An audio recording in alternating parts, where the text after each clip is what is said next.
जमलेल्या माझ्या तमाम हिंदू बांधवांनो, भगिनींनो आणि मातांनो,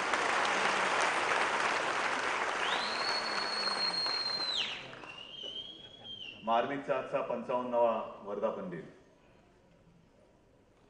खरं म्हणजे आदेश तुम्ही आता म्हणालात की ज्यांची तुम्ही उत्सुकतेने वाट पाहत आहात, मला असं वाटतं माझी नाही, आज ते 6 कधी वाजतायत त्याची सगळेजण वाट बघतायत. तरी बरं झालं भरत जाधव त्यांच्या हाफ पॅन्ट मध्ये आले. एक मस्त नाटक आहे. काही वर्षांपूर्वी मी हे नाटक माझ्या लॅपटॉपवरती त्या सीडीतनं बघितलं होतं आणि तेव्हापासून माझ्या मनामध्ये ते बसलेलं. योगायोगाने आज प्रत्यक्ष पाहायला मिळतंय. खरंच अजूनही कुठेही एक कण सुद्धा त्याची मजा कमी झालेली नाहीये. असं जिवंत आणि हस्तपुलत नाटक आहे. दामोदर पंत येत आहेत, हे नाटकामधलं पात्र आहे. राजकारणामध्ये कोण कोणाच्या कधी अंगात येतंय ते कळत नाहीये. तरी बरे तुमची वेळ ठरलेली आहे, बाकीच्यांची वेळच ठरलेली नाहीये आणि नेमकं कळतच नाही कोण कोणाच्या अंगात आलंय. आणि हे सगळं असं विचित्र वातावरण आहे. महापौर आपण म्हणालात की मार्मिक मधून शिवसेना आणि शिवसेनेसाठी सामना. खरंच आहे ते. हल्ली सध्या काय झालेलं आहे, ज्याला आपले शिवसेना प्रमुख म्हणायचे की ही तुमची लोकशाही, ती ही लोकशाही चालू आहे सध्या. नुसती चर्चा. याकूबला फाशी दिली पाहिजे की नाही चर्चा, दिली तरी चर्चा, नाही दिली तरी चर्चा. कोंबडीने अंड घातलं तरी चर्चा, नाही घातलं तरी चर्चा. काय बरं, कोण चर्चा करतंय, काय चर्चा करतंय, कोण कोणाला विचारतंय, बरं तुम्ही जे काय बोलतायत कोण ऐकतंय, त्याच्याप्रमाणे काय वागतंय, काही नाही, बोलत सुटायचं. मला काय वाटतं, कशाला वाटतं तर वाटत राहा.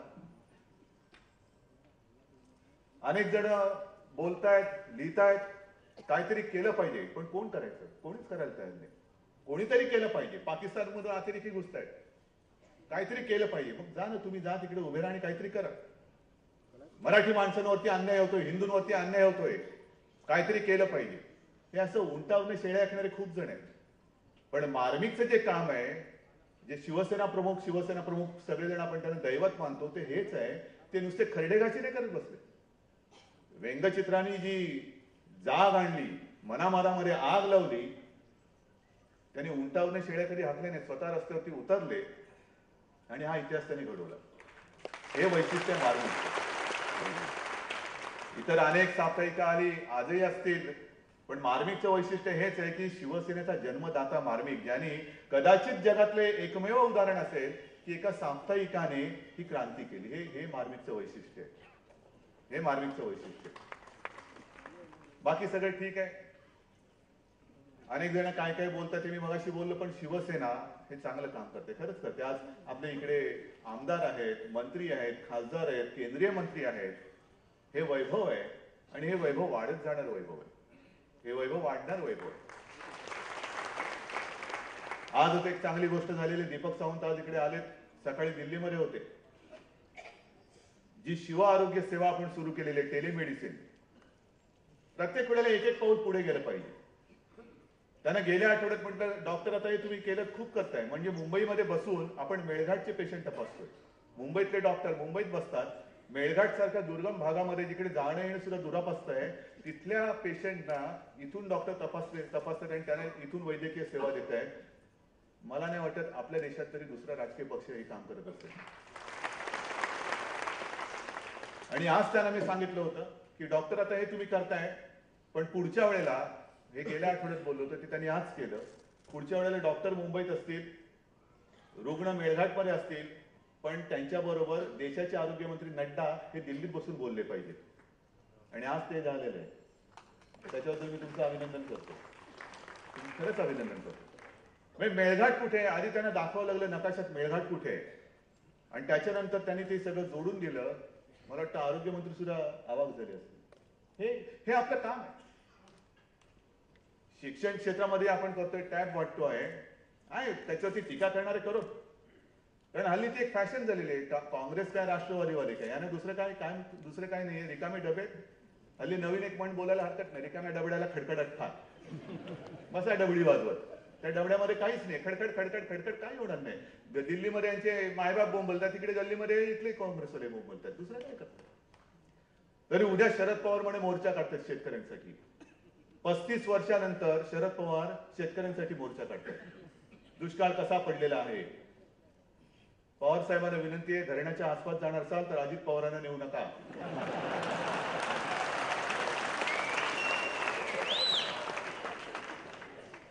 नाही, त्यांना जर का असं वाटत असेल की जनतेची स्मरणशक्ती फार अधुरी असते, एवढे काय